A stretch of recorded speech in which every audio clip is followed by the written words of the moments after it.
Vendre, c'est bien. Mais se faire payer, ça, c'est vital. Aujourd'hui, on va décortiquer une compétence absolument essentielle pour la survie de n'importe quelle entreprise, l'évaluation du risque client. Et non, ce n'est pas juste un truc de comptable, c'est une véritable stratégie de survie. On va commencer très fort, avec un chiffre qui fait vraiment froid dans le dos. Imaginez un peu, un tiers des faillites d'entreprise est directement lié à des factures impayées. Un tiers, c'est énorme. On ne parle pas d'une petite fuite d'eau là, on parle d'un véritable naufrage pour des milliers d'entrepreneurs. Cette phrase, elle a été prononcée par un dirigeant d'entreprise qui était au bord de la crise de nerfs. Et elle résume absolument tout le problème. C'est vraiment le cœur du sujet qu'on va explorer ensemble. Comment s'assurer que chaque vente se transforme bien en argent sur le compte en banque? Alors, pour bien comprendre ce phénomène, on va prendre un exemple concret, celui de l'entreprise AB Projection. C'est une boîte qui a de super projets de développement, mais elle se retrouve complètement bloquée par une prise de trésorerie. Et la cause de tout ça, des clients qui payent en retard, ou pire, qui ne payent pas du tout. En fait, le mécanisme de base est hyper simple, mais il est aussi impitoyable. Chaque entreprise, sans exception, doit faire face à ce décalage. Elle investit, elle produit, elle livre, et puis elle attend. Et c'est précisément dans cet intervalle que tout le danger se cache. Et voilà ce que ça donne visuellement. Cette chronologie, elle montre parfaitement ce fameux trou dans la trésorerie. On voit bien les dépenses qui commencent tout au début du cycle, ensuite la vente a lieu, mais l'encaissement, lui, il n'arrive que bien plus tard. Et pendant tout ce temps, c'est à l'entreprise de financer ce décalage sur ses fonds propres. Eh bien, ce besoin, il a un nom. C'est le BFR, ou besoin en fonds de roulement. Pour faire simple, c'est la somme d'argent dont on a besoin pour faire tourner la boutique en attendant que les clients payent.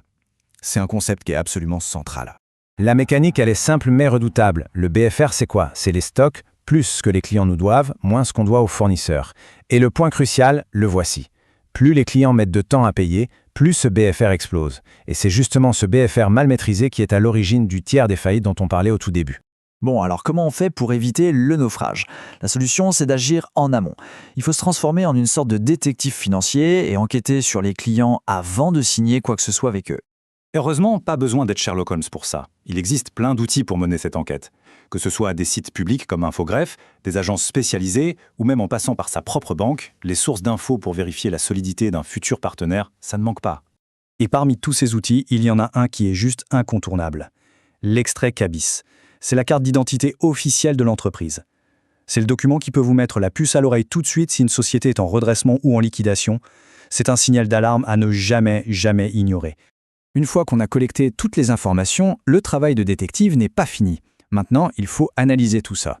Et pour ça, le mieux, c'est encore de se plonger dans le bilan comptable de l'entreprise pour voir ce qu'elle a vraiment dans le ventre.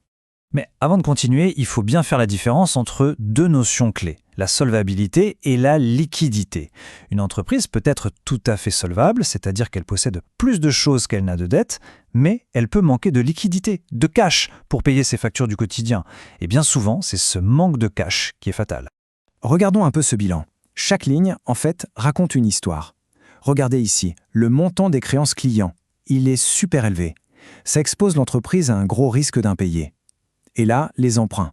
Ils sont presque aussi importants que les capitaux propres. Est-ce que l'entreprise n'est pas trop endettée?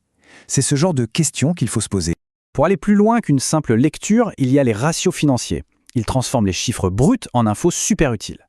Prenez le délai de paiement client, par exemple. C'est un indicateur critique.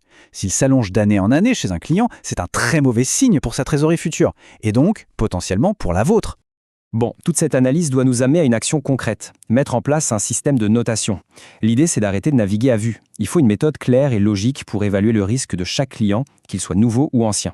On peut démarrer de manière très simple. Une entreprise qui existe depuis 10 ans sans aucun problème de paiement, c'est un risque faible. Une jeune start-up qui se lance sur un tout nouveau marché, là le risque est plus élevé. Rien que cette classification de base, c'est déjà un super point de départ pour adapter ses conditions de paiement. Et si on veut être plus précis, on peut utiliser une grille de scoring comme celle-ci.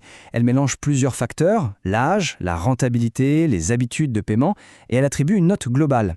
Ça permet de comparer objectivement le risque entre différents clients et de prendre des décisions basées sur des faits, pas juste sur l'intuition.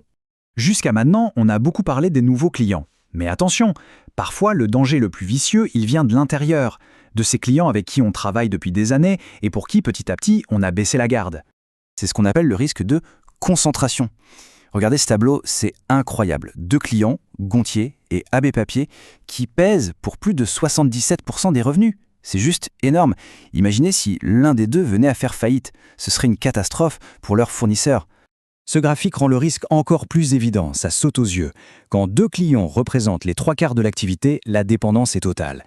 Il est donc absolument prioritaire de surveiller leur santé financière de très très près. Un autre outil interne qui est juste essentiel, la balance AG. Elle permet de voir en un clin d'œil qui est en retard, et surtout depuis combien de temps. Là, par exemple, on voit des factures qui sont en retard de plus de 45 jours. C'est sur ces lignes qu'il faut concentrer tous les efforts de relance et tout de suite. Allez, c'est le moment de vérité. On va mettre tous ces outils à l'épreuve. Imaginons la situation. Une décision à prendre, un gros contrat sur la table, un risque à évaluer. Comment est-ce qu'on fait le bon choix? Voilà le cas concret. Un nouveau client, 3B Voyage, pour un contrat de 150 000 €. À première vue, leur bilan a l'air plutôt bon, le chiffre d'affaires est en hausse. La tentation de signer est très grande. Mais si on applique notre grille d'analyse, qu'est-ce qu'on voit? On voit un délai de paiement client qui s'allonge dangereusement sur les derniers bilans, on voit un endettement qui a grimpé de 20% en un an. Alors oui, la façade est belle, mais les fondations, elles, sont peut-être fragiles. D'un coup, la décision n'est plus basée sur l'espoir, mais sur des faits. Et tout ça, ça nous amène à la seule question qui compte vraiment. Au-delà des chiffres et des ratios, quel est le client dans le portefeuille qu'il faudrait analyser en priorité dès aujourd'hui?